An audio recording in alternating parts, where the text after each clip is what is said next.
Yang dibutuhkan di Indonesia hari ini adalah pemerataan pertumbuhan, di mana pembangunan itu dilakukan bukan hanya di satu lokasi, tapi di banyak lokasi. Karena kita menginginkan agar kesetaraan kesempatan itu muncul. Jangan sampai kita membangun hanya di satu lokasi yang justru menimbulkan ketimpangan baru. Terkait dengan IKN ya, kita berharap bahwa kalau Allah takdirkan PKS menang, maka kita akan menginisiasi bahwa ibu kota negara tetap di Jakarta. Bahwa kita bisa melakukan perbaikan karena yang brengsek-brengsek itu hanya sedikit. Hanya kebetulan dia duduk di pucuk-pucuk kekuasaan yang menentukan. Nah, pucuk-pucuk kekuasaan yang menentukan inilah yang kita ubah. Ketata pemerintahan kita harus bersih, saudara. Dan itu bisa dilakukan. Tidak boleh dirampas atau diganggu oleh ketata pemerintahan yang jorok. Iya kan? Nggak ada, saya nggak kampanye siapa-siapa. Pilih saja yang benar untuk ketata pemerintahan kita ini agar baik. Mengapa kita lakukan itu? Karena kita cinta kepada bangsa dan negara ini. Coba kalau rakyat kita tuh beringas, itu bisa ngamuk lihat. Polisi kita juga baik-baik, banyak polisi yang korup banyak, tetapi polisi itu jumlahnya 700.000 orang. Mungkin yang korup tertangkap seperti Teddy Minahasa, Sambo dan yang lain-lain itu dari 700.000 orang tuh mungkin kalau dihitung ada taruhlah 500 orang lagi. Masih kecil dibandingkan dengan 700.000 orang. Masih kecil. Iya. Kemungkinan koalisi Ganjar dan Anies Baswedan, apakah itu mungkin akan terjadi? Dukung Ganjar dan Anies tentu punya kecemasan bersama bahwa pemilu kali ini punya potensi kecurangan luar biasa dan potensi penggunaan alat kekuasaan. Saya tetap memprediksi bahwa tetap akan terjadi 2 putaran. Beda nih dengan yang dipropagandakan oleh Prabowo, bahwa pemilu nanti akan berlangsung cuma 1 putaran saja. Sekian puluh persen pendukung Anies kemungkinan di putaran kedua akan pindah ke Ganjar melawan Gibran. Mereka nggak suka Anies menang sebenarnya, tapi lebih tidak suka lagi kalau Prabowo yang menang. Ini juga masuk akal. Jadi prediksi saya, di putaran kedua nanti, kalau kubu Ganjar yang lolos, maka sebagian besar pendukung Anies juga akan lari ke Ganjar. Ini masuk akal sih, karena pendukung Anies kebanyakan adalah pembenci Jokowi. Meskipun sebagian besar dari mereka dulu adalah pendukung Prabowo. Tetapi dengan adanya Gibran yang sekarang ada di samping Prabowo, maka kebencian mereka terhadap Jokowi akan semakin tinggi. Dan lebih baik buat mereka memilih yang buruk dari yang terburuk, yaitu Ganjar Pranowo. Kiraan saya dari kacamata intelijen, itu strateginya saya lihat mungkin strategi sasarannya 1 putaran. Jadi kalau menurut perkiraan intelijen ini hari, dan kalau tidak ada perubahan yang signifikan, Prabowo, Gibran akan menang. Ini semua yang nanti siap menampung masa atau pemilihnya Anies Baswedan 2 putaran. Dengan asumsi Anies Baswedan kalah, hingga 2 putaran mereka akan masuk semua ke sini. Tidak mungkin kegamah. Itu analisa saya. Untuk seorang nasionalis, tempat berdiri saya hanya 1. Bukan pasang kaki, enggak. Pasang kaki 2, 3, enggak. Hanya pasang kaki di 1 tempat, yaitu di tempat orang-orang yang nasionalis, yang berwawasan kebangsaan, yang berfilsafat hidup Pancasila. Seperti Prabowo itu menyatukan diri dengan Jokowi. Waktu sesudah Pilpres bersatu lagi. Mereka bersatu karena punya satu wawasan kebangsaan, punya prinsip bahwa seorang nasionalis harus 1. Kalau sekarang sampai 2, itu menurut saya itu yang salah, bukannya saya yang salah. Saya tetap berdiri di prinsip bahwa nasionalisme adalah segalanya untuk Republik Indonesia. Istimewa ulama yang kali ini menurut saya sesuatu yang sangat penting. Walaupun jauh sebelum istimewa diselenggarakan, umat itu sudah boleh dikatakan mengerucut ya, menjatuhkan pilihan pada pasangan Anies dan Muhaimin. Komando ulama itu antara tentu saja Habib Rizik Syihab. Tentu tidak ada cek yang gratis ya, cek kosong tidak ada. Ada sejumlah fakta integritas yang harus disepakati oleh pilihan yang akan dipilih. Mengenai kriteria pemimpin dan calon pemimpin yang menuju konstelasi politik di 2024 ini. Maka dengan bulat acara istimewa ulama ini mendukung penuh calon capres dan cawapres Pak Anies Baswedan dan Pak Muhaimin Iskandar. Pasangan Amin ini dibandingkan dua yang lainnya jauh lebih dekat hubungannya dengan umat Islam. Istimewa ulama merekomendasikan Pak Anies dan Pak Muhaimin sebagai capres 2024 dan akan memberikan dukungan setelah fakta integritas ditandatangani. Hari ini ketimpangan adalah potret Indonesia.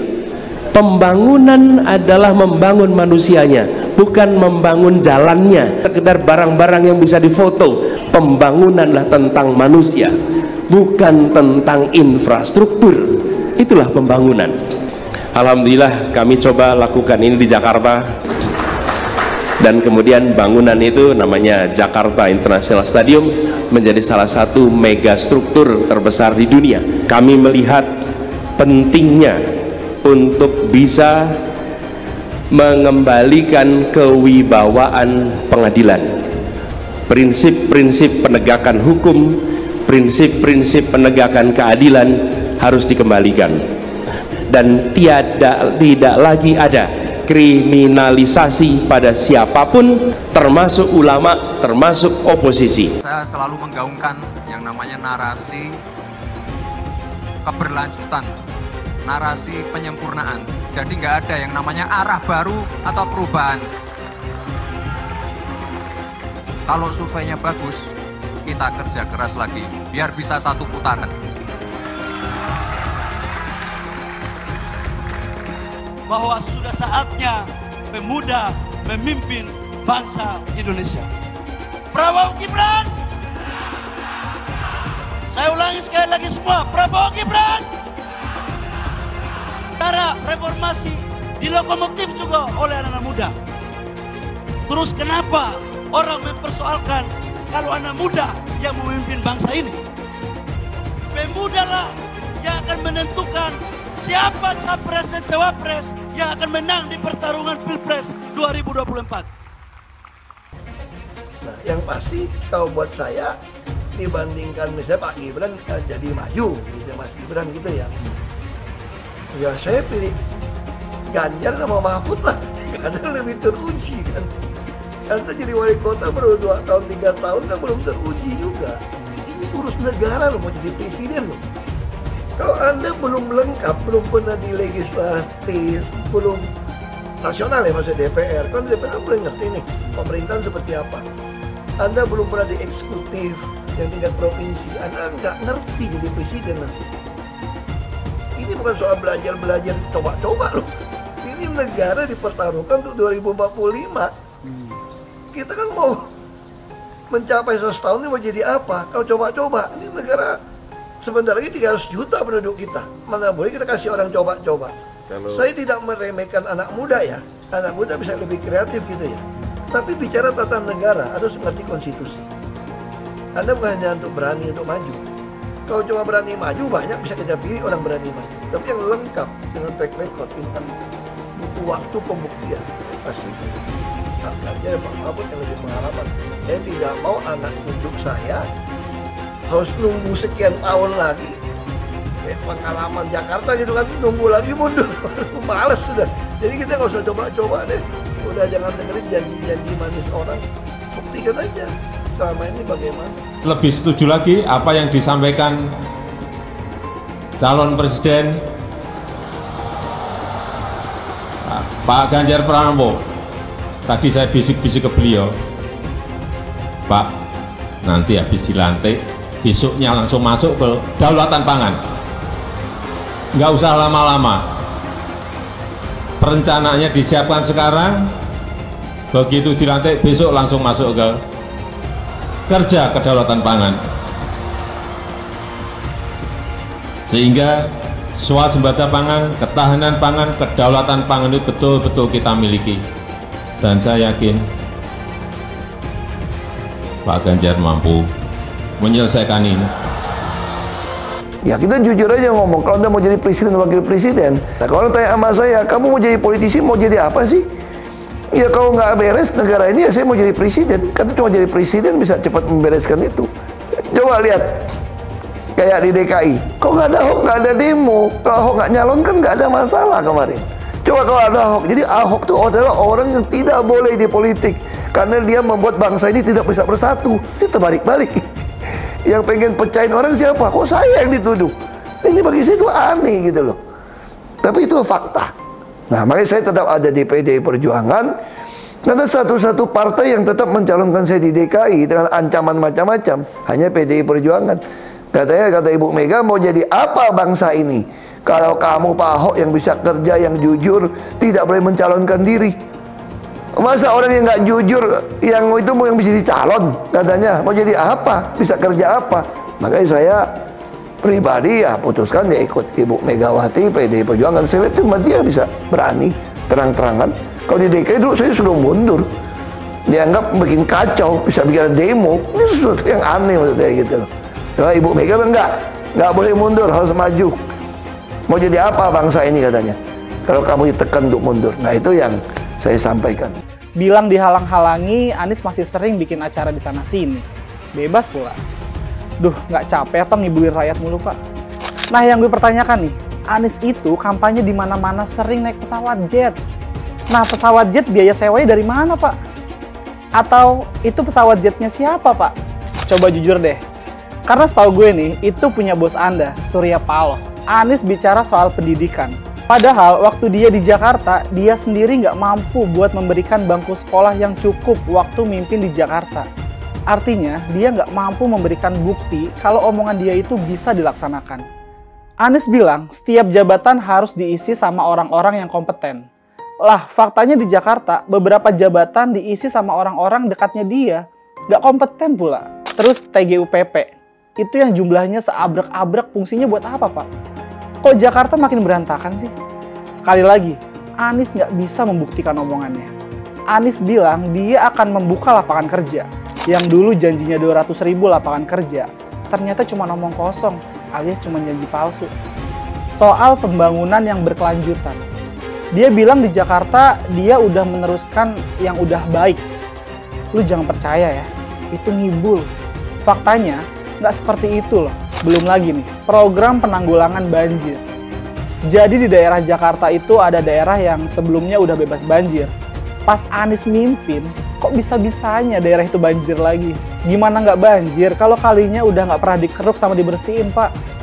Kalau soal Jakarta, gue bisa bicara banyak deh. Jadi gue saksi bobroknya kepemimpinan Anies di Jakarta. Dan gue bisa pastiin, omongan manisnya Anies soal apa yang dia lakukan waktu mimpin Jakarta itu banyak ngibulnya. Milih Anies dan Imin setidaknya sudah menyelamatkan Indonesia dari kehancuran. Gus Dur saja dikudetanya, apalagi rakyat. Yang satu memang jago kata-kata, jago beretorika, nggak kelawan kalau soal kata-kata. Di sisi lain, kita sama-sama melihat yang sudah ditulis pakai tangan dia sendiri, pakai hati dia sendiri, lagi dia ingkari, apalagi hanya mengandalkan kata-kata dan janji. Pun demikian dengan janji Cak Ponimin. Gus Muhaimin memberikan program siapapun yang hamil yang ada di muka bumi Indonesia ini akan diberikan tunjangan selama hamil. Karena itu yang masih jomblo secepatnya nikah, hamil, dibiayai kehamilannya oleh Gus Muhaimin. Akan mendapatkan subsidi, akan mendapatkan tunjangan rata-rata 6 juta selama kehamilan. Gus Muhaimin dan PKB menang semua yang punya sepeda motor, BBM-nya kita subsidi gratis tanpa biaya. Siapa yang di sini punya sepeda motor? Tahun 2024 PKB menang Gus Muhaimin Presiden, disubsidi serendah-rendahnya harga subsidi BBM. Kalau PKB sekarang bukan PKB Gus Dur, ini PKB Caimin. Jadi beda, PKB-nya sudah beda. Jadi nggak bisa lagi menurut saya, memang masih tetap jualan nama Gus Dur, itu ada larangannya jelas sekali. Tapi ya namanya orang masih mencuri-curi, kebiasaan kayaknya mencuri-curi. Mencuri partai, sekarang mencuri gambar. Gus Dur pendiri partai, orang yang dikatakan oleh Caimin sebagai guru politiknya, malah dikudeta, apalagi rakyat. Susah kan mau milih pemimpin seperti itu nanti? Pak Prabowo hari ini adalah calon presiden dari Partai Gerindra. Saya sampaikan berkali-kali bahwa saya tidak ingin menjegal, saya tidak mau menjadi orang yang dibawa untuk berhadapan dengan Pak Prabowo dan menghentikan Pak Prabowo. Saya tidak mau. Dan saya katakan itu kepada siapapun yang datang kepada saya untuk berbicara tentang calon presiden. Yang nanti anak saya dan anak-anak saya akan ingat itu.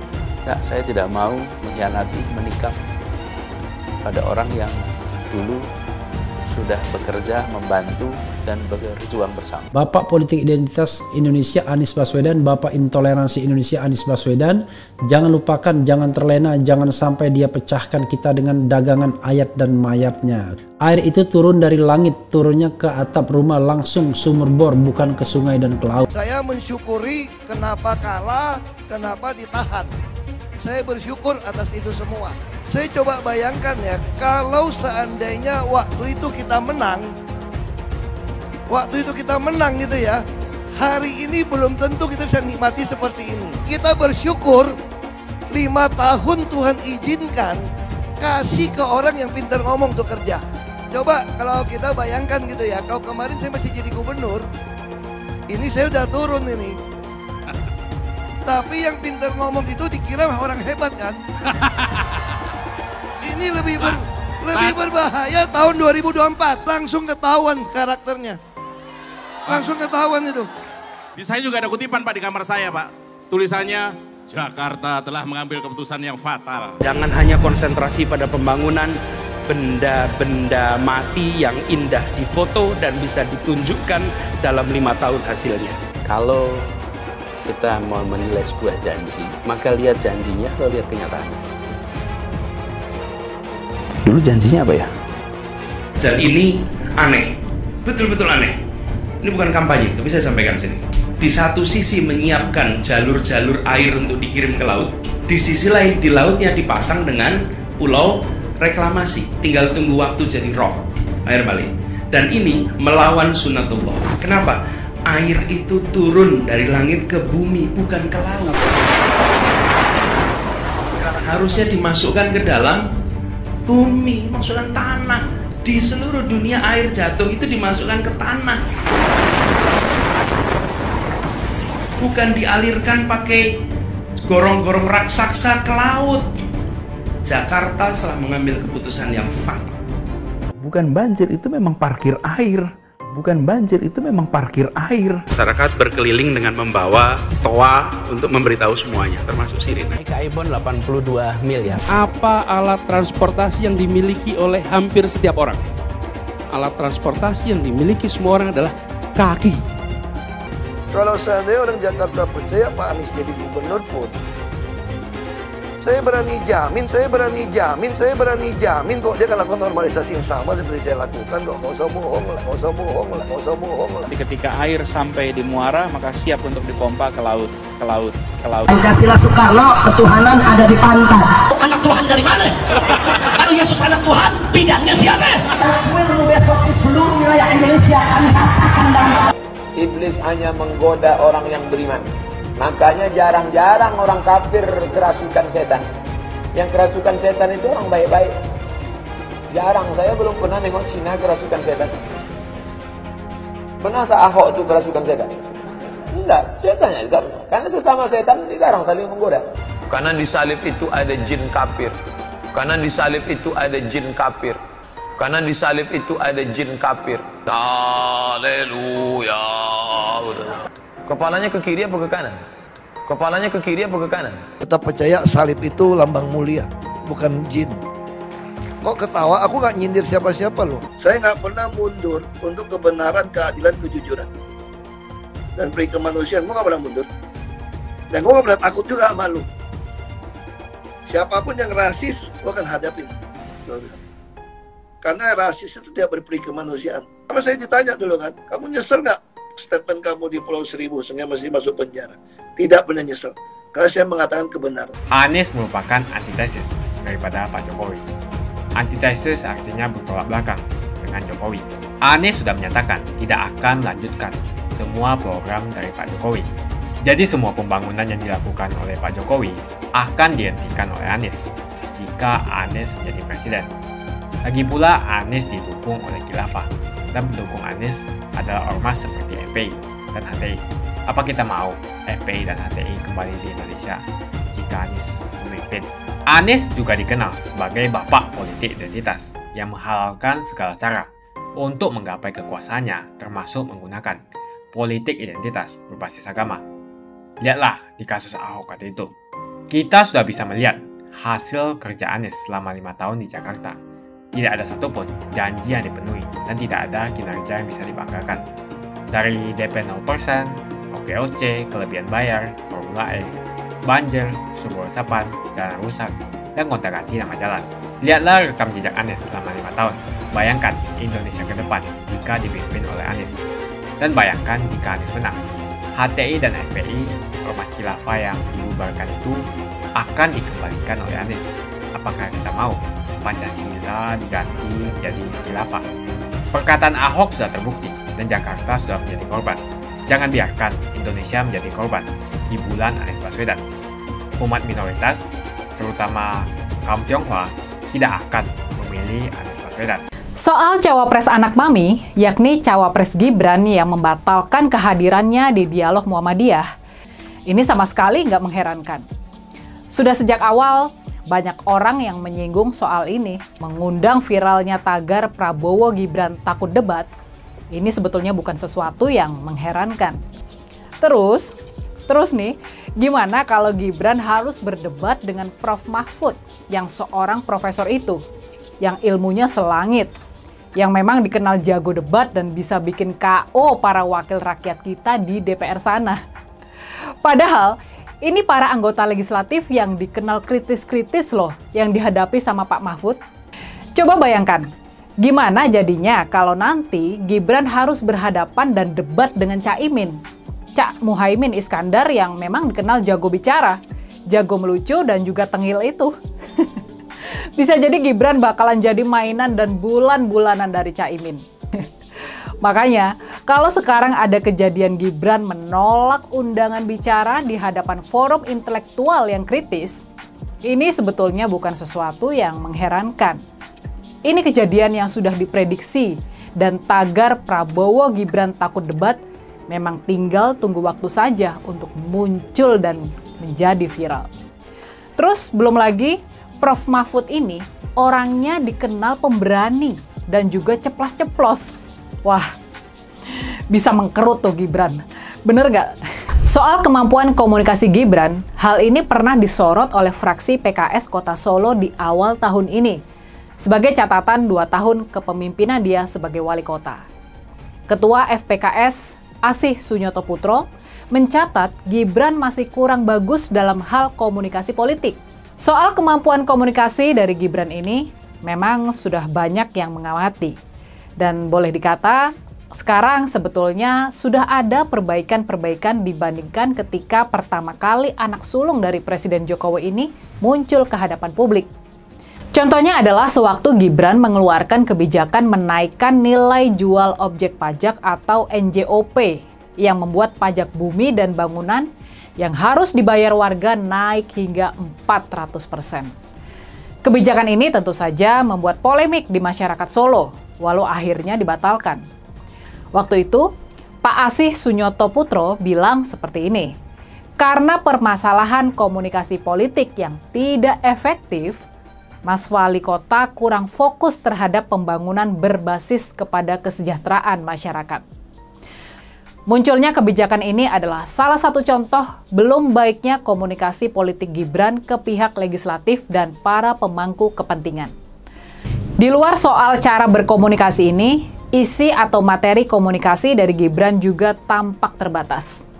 Yang jelas, kemampuannya masih jauh lah dari yang dituntut terhadap seorang cawapres. Menghadapi pertanyaan-pertanyaan sulit, Mas Gibran kerap menjawab dengan tidak nyambung. Cara komunikasi Gibran ini boleh dikata jauh lebih buruk dibandingkan dengan ayahnya, Presiden Jokowi, yang memang dikenal kurang punya kemampuan bicara yang baik juga.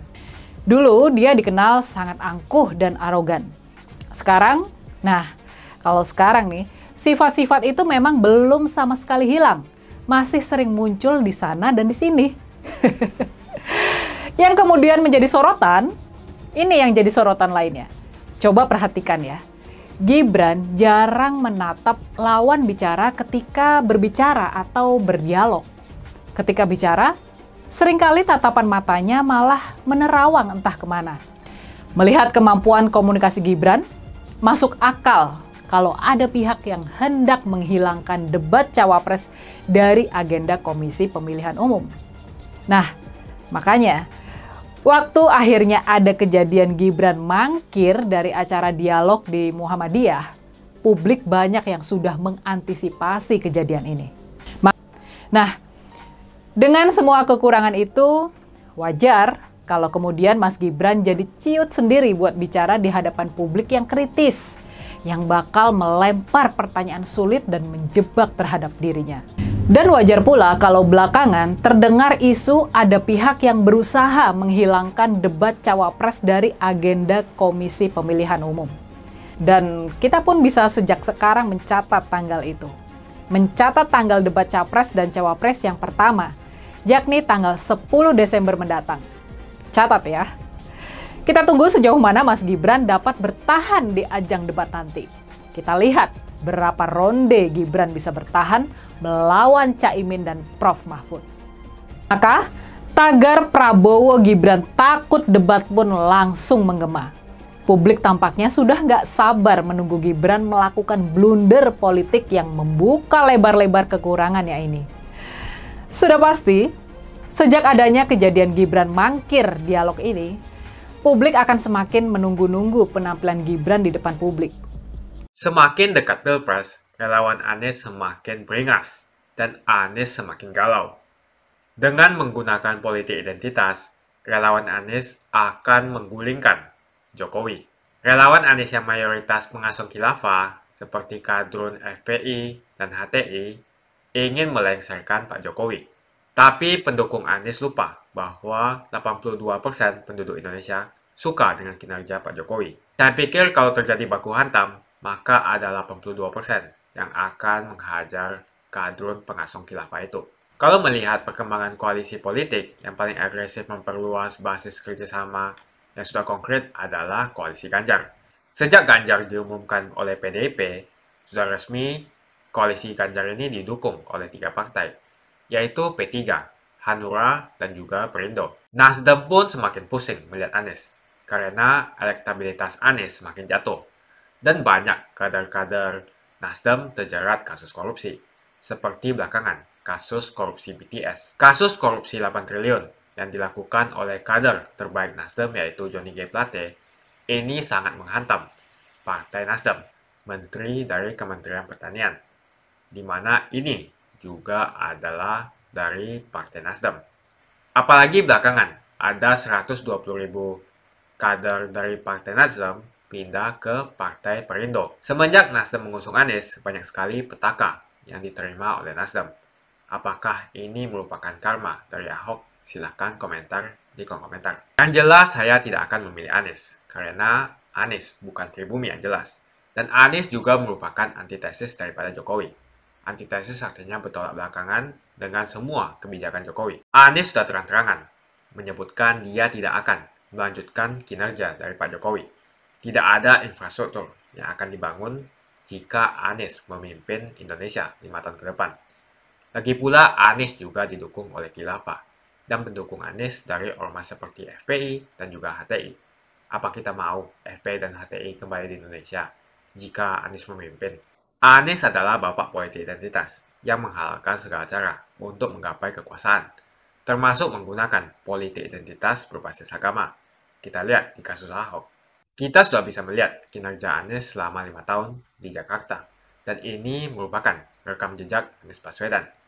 Tidak ada satupun janji yang dipenuhi, dan tidak ada kinerja yang bisa dibanggakan. Dari DP 0%, OKOC, kelebihan bayar, Formula E, banjir, sumur resapan, jalan rusak, dan gonta-ganti nama jalan. Jadi saya rasa tagline perubahan yang diusung Anies adalah tagline merubah kata korupsi menjadi kelebihan bayar, supaya semua koruptor tidak dijerat oleh pasal korupsi. Karena mereka semua hanya melakukan kelebihan bayar. Jadi perkataan Ahok sudah terbukti, dan Jakarta sudah menjadi korban. Jangan biarkan Indonesia menjadi korban kibulan Anies Baswedan. Suara minoritas jangan lagi merasa takut untuk memilih pemimpin yang membela hak minoritas. Karena Anies jelas hanya memanfaatkan suara minoritas untuk mendapatkan suara.